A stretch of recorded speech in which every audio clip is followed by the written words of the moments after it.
Hi, my name is Sunny Stubbs, and I am a second year theater education major in the MFA program at Mississippi University for Women. And this is my creative dramatics project called the Family Theater History Project.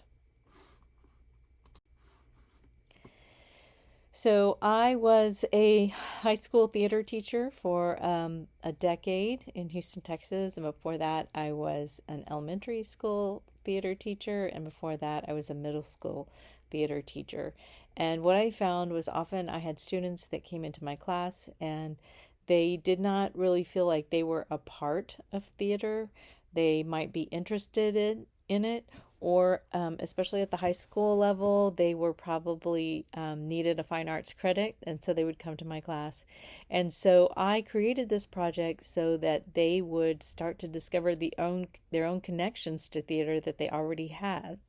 So this is a multi-part project that they do throughout the year where they interview people they know and they start developing their connections to theater. The purpose is to build background knowledge and to also promote family involvement within the classroom space. So theater is really great with performances and families coming up to school and things like that, but this really helps them bring their family into the classroom space, and I'll talk a little bit more about that. They also, through this project, they're able to pass on family and community generational knowledge. It facilitates translanguaging, which is really important. They can bring their home language into this project, multicultural education, and equity pedagogy. So there are a total of 6 interviews they do, and I've often done this 6 weeks at a time because it takes several days for them to kind of develop this and smooth this out.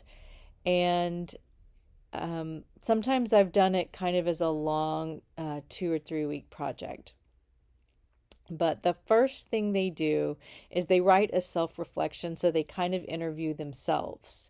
And with that, they think about what plays they've seen or any theater experiences they've had, what the first play they ever saw was. They reflect on how old they were, how they felt, what they remember about it.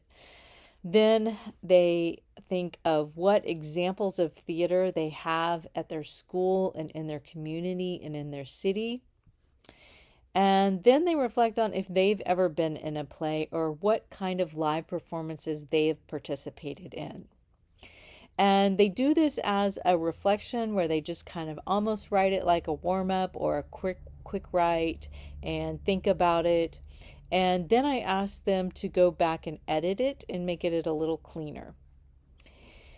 And the next part is they take these questions and they pick a friend, usually in the class. They partner up in the class, and if there's an odd number, then they'll 3 people, they'll kind of rotate interview, and they interview that person and they ask them this question. And this works really, really well because they've already written a self-reflection, so they know how to answer these questions when they are the one being interviewed. So everybody interviews somebody and everybody is interviewing somebody.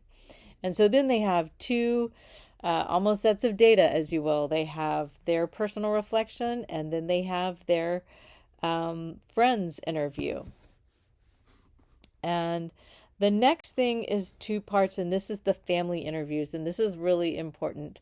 They have to interview one person who is in their own generation. It can be a sibling, it can be a cousin, and they interview at least one person who's in an older generation, a parent, an aunt or uncle, a grandparent or great aunt or uncle. And they ask very similar questions. They ask what plays this person has seen, what theater experiences they've had, what was the first play they ever saw, and if they have ever been in a play, and what their favorite play is. And there's sub-questions to this.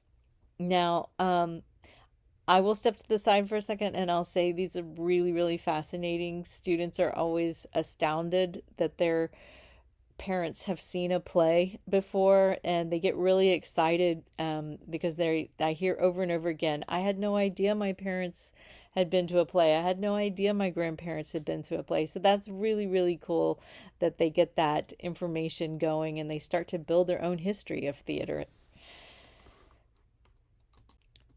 So the next two parts involve interviewing community members. And so they have to do one school community member, and I generally say the second person can be a community member as well, or a family friend. So I'd be real careful about this because I don't want to send them out to a stranger, but we talk about who this is and we plan that out before.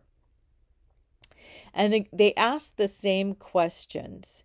And with the school community member, you'll probably know a lot of times, a lot of kids want to interview the same teacher, or they want to interview their coach. They have their coach is really special. So what I do is I try and organize times where all of those kids, say there's 4 kids that want to go interview their basketball coach, that they could all go meet with that teacher and talk to them, and they can interview them as a group and collect the same data at the same time.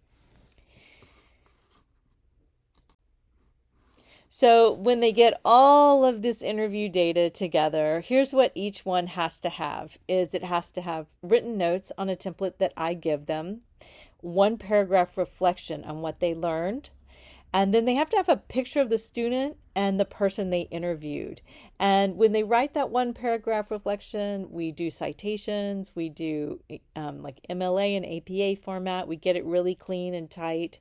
It's just a reflection on what they learned. And then they put the picture at the end, and it's really, really sweet. And they're usually really proud of it. So thank you so much. I hope this helps.